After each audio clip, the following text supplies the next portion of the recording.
que acontece com o seu corpo quando você perde o sentido de viver? Existe uma pergunta que a medicina não ensina a fazer, mas que eu aprendi a fazer antes de qualquer exame. Quando um paciente senta na cadeira e eu começo a conversa, em algum momento pergunto: o que lhe faz querer estar bem? Não o que lhe faz querer não estar doente. O que lhe faz querer estar bem? A diferença entre essas duas perguntas é enorme e as respostas que recebo dizem coisas que nenhum resultado laboratorial consegue capturar, porque falam do propósito. E propósito, como vou mostrar hoje, não é conceito de autoajuda, é dado biológico. Sou Maciel Matias, mastologista e oncologista. Neste vídeo vamos falar sobre o que acontece com o corpo de forma concreta e mensurável quando uma pessoa perde o sentido de viver e o que a ciência moderna descobriu sobre como recuperar esse sentido. Vou contar sobre duas pacientes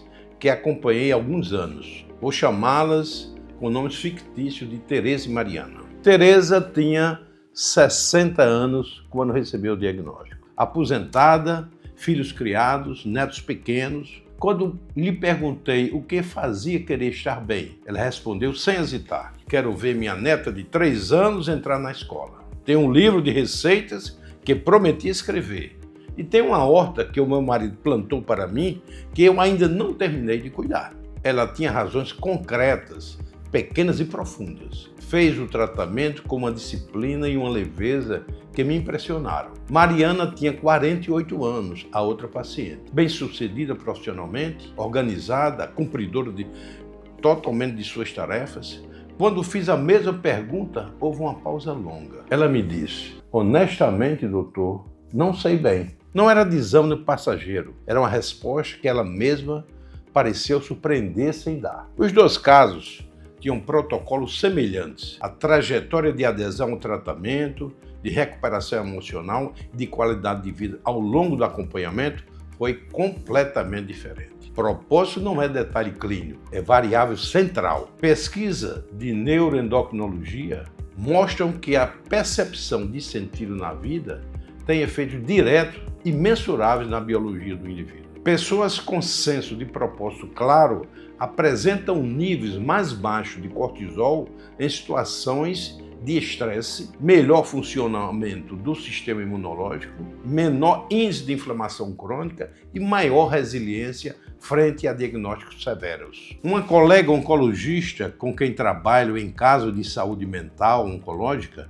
me disse em uma conversa: Maciel, os pacientes me dizem, porque eles estão lutando, tem uma resposta fisiológica ao tratamento completamente diferente. É como se o corpo recebesse uma instrução a mais, além dos medicamentos. Ela não estava falando poética, estava descrevendo o que observava na clínica. O oposto também é documentado. A ausência de propósito, o que os pesquisadores chamam de vazio existencial, está associada à maior prevalência de depressão, de comportamentos de risco, de abandono de tratamento e de progressão mais acelerada de doenças crônicas. O corpo não distingue bem entre uma ameaça externa e a sensação interna que não há razão para resistir. Ken Mogi é neurocientista japonês e estudou por anos o fenômeno que os japoneses chamam de Ikigai. É uma palavra que não tem tradução exata, mas que significa aproximadamente a razão pela qual você acorda de manhã. O que Mogi descobriu é que o Ikigai não é necessariamente uma grande missão, uma vocação extraordinária ou um propósito grandioso. Ele se manifesta em 5 pilares que, quando presentes juntos, constroem o centro de sentido na vida cotidiana. O primeiro pilar é começar pequeno. O sentido se constrói em ações pequenas e cotidianas, não em grandes revoluções. A horta de Tereza, aquela minha paciente, era exatamente isso. O segundo pilar é aceitar-se como se é. O propósito não exige uma versão perfeita de você, exige a versão honesta. Quem você é agora já tem o suficiente para começar. O terceiro pilar é conectar-se e criar. Propósito raramente é solitário. Ele cresce no contato com as outras pessoas e no ato de criar algo, seja uma receita, uma conversa ou um jardim.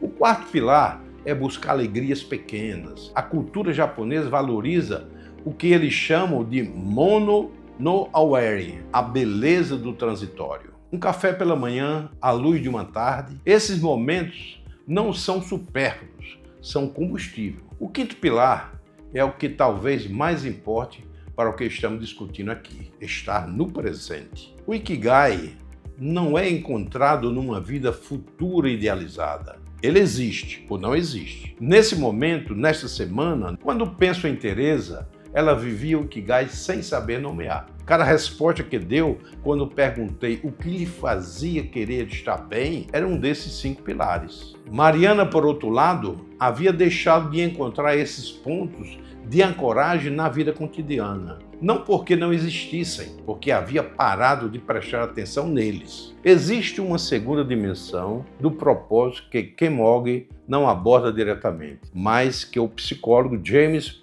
Pennebaker documenta com rigor clínico. O que acontece quando você não consegue expressar o que está vivendo por dentro. Pennebaker pesquisou durante décadas a relação entre expressão emocional e saúde física. A sua descoberta central é direta. Pessoas que guardam segredos, que inibem emoções, que não conseguem dar nome ao que sentem, colocam o sistema imunológico em estado de esforço permanente. O silêncio emocional tem custo biológico alto. Isso conecta propósito e saúde de uma forma que a medicina convencional raramente discute. Quando uma pessoa não sabe para onde está indo, quando o sentido da vida não está claro, ela frequentemente também não consegue falar nada sobre isso. Não porque não tenha palavras, mas porque nomear a falta de propósito é assustador. É admitir que algo está errado numa dimensão que não aparece em nenhum exame. Pennebaker demonstrou em estudos com pacientes oncológicos que escrever por 20 minutos sobre experiências emocionais difíceis, especialmente aquelas que nunca foram verbalizadas, produziu melhora mensurável na função imunológica, redução de consultas médicas nos seguintes meses e menor intensidade de sintomas depressivos. Não é literatura, são dados de pesquisa controlada. A pergunta que Pennebaker coloca e que eu trago para o consultório é esta: o que você está guardando que ainda não conseguiu dizer em voz alta? Porque o que fica guardado não fica quieto. Ele fala pelo corpo. Mariana, aquela paciente que eu falei em segundo lugar, que apresentei no início, nunca havia verbalizado nada para ninguém, nem para ela mesma, que havia perdido o sentido do que fazia. Ela cumpria obrigações com competência, mas o motor interno havia silenciado há algum tempo. Quando finalmente teve um espaço para dizer isso em voz alta na consulta e depois em terapia, ela mesma descreveu a sensação de como tirar um peso que eu tinha e nem sabia que estava carregando. A partir do que Kemoge e James Pennebaker nos ensinam, há 4 movimentos concretos para quem quer reconectar-se ao propósito sem esperar por uma grande revelação. O primeiro movimento é fazer a pergunta de Teresa: não, porque estou doente, ou o que devo fazer da vida. A pergunta é mais simples: o que lhe faz querer estar bem? Essa que é a pergunta. Escreva as respostas que vierem, sem filtro, sem julgamento. Respostas pequenas valem tanto quanto as grandes. O segundo movimento é escrever por 20 minutos a prática que Pennebaker nos ensinou. Durante 4 dias, escreva por 20 minutos sobre algo que está guardado e que ainda não foi dito. Pode ser uma perda, uma frustração, uma escolha que pesa. Não precisa ter destino, não precisa ser mostrado a ninguém. O ato de nomear já transforma você. O terceiro movimento é identificar um pilar do Ikigai na sua rotina atual. Não precisa ser todos os 5. Escolha uma ação pequena que traga alegria genuína, uma conexão que alimente um momento de criação, por menor que ele seja. Propósitos que não cabem na segunda-feira não é propósito real, é um sonho simplesmente adiado. O quarto movimento é revisar o que está sendo silenciado. Pennebaker mostra que guardar segredos tem custo físico. Pergunta a si mesmo: Existe algo que eu nunca disse a ninguém sobre como estou me sentindo em relação à minha vida? Se a resposta for sim, este é o ponto de partida, não de chegada. Teresa terminou o livro de receitas, me contou isso numa consulta de revisão com o tom de que anuncia algo muito importante. Não era só um livro, era a prova de que havia